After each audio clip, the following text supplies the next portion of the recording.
for Tuesday's edition of our daily medicine. Again, kicking off with those same 10 belly breaths. Give yourself that permission to take the next 30 to 45 minutes to yourself. I know it's easier said than done, but please just go ahead and do that. We're then going to go into 10 shoulder rollouts using a broom, a PVC pipe, a band if we've got it. Totally up to you, right guys? Use what we've got.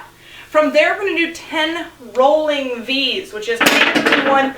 If you're not from Coca, one that we do quite a bit is feet are going to start together on the floor. We're going to roll back, and from there, we're going to V, open the feet, and stretch through as 1, coming back, 2. In this case, I'm hitting the couch behind me. I've got to work with the space that I've got. If you can, ideally, we're going to get our feet all the way to the ground behind us, or to a point where we're as far as we can, right? We always want to stay above the point of pain. But we're going to do that for 2 rounds. Today's kind of short and sweet, so we're just going to jump right in to the good stuff. Our equipped workout and our unequipped workout are very similar, different rounds scheme. Both are going to involve a sumo deadlift. If we've got a bar, that's great. We're going to use our foot position, heels outside of the hips.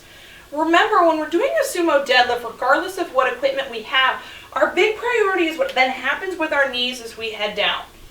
As I go down, I want my knees to open up, keeping a nice vertical shin, also paying attention to the relation of my knee to my ankle. So if I start to have this kind of rolled in position, one of 2 things is happening.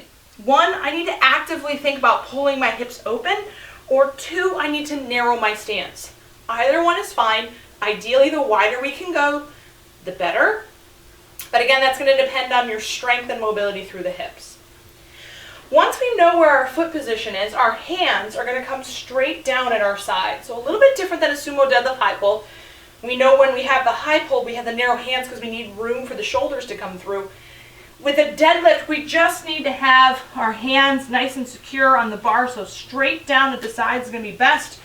We're going to put our chest into a nice low position. Ideally, we're going to get shoulders stacked over the bar to get to that full extension. To return back down, hips going to go back first, so the initiation of the lowering is hips back. Once I get to the knees, I'll then take that as my opportunity to then hinge at the knee. Because what we want to avoid coming down is smashing the bar into our knees.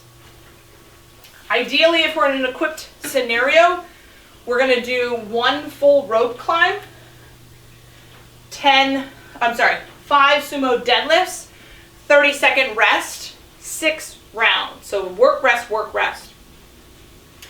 If we are working with different equipment, so say all I have is a kettlebell or a dumbbell in this case, we're going to change it up just a little bit, 10 V-ups.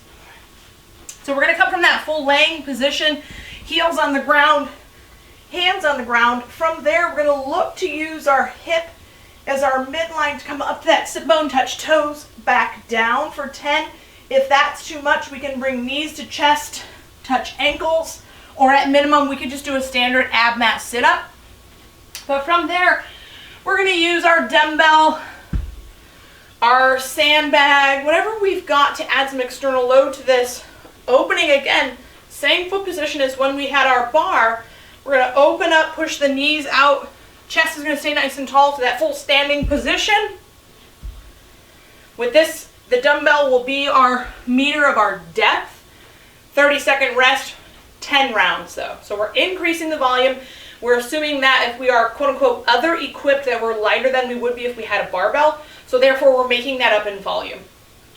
Once we've done either the equipped or other equipped workout, we're then going to come into our finisher. 1 minute pigeon per side, or sometimes called that figure 4. In this case, we can come on the floor, crossing that bottom leg over. If we prefer to do an elevated pigeon, we can come onto the couch. Right, so edge of the couch, ankle bone on the couch, looking to get knee on the couch, and extend back from there. That's an option as well. But we're going to do 1 minute on each side.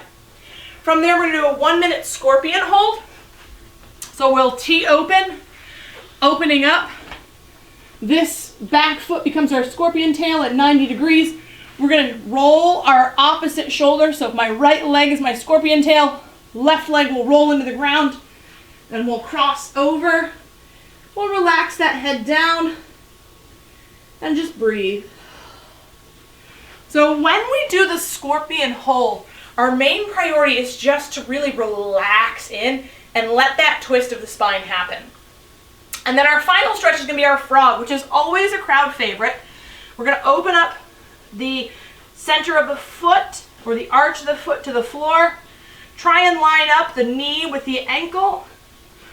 Forearms to the floor. The magic really happens in a frog stretch when we sink our hips back towards our heels and then we relax into that. So 2 minutes. If you are really feeling like you want some extra spice, go ahead and do that for 2 rounds. Outside of that, see you guys tomorrow.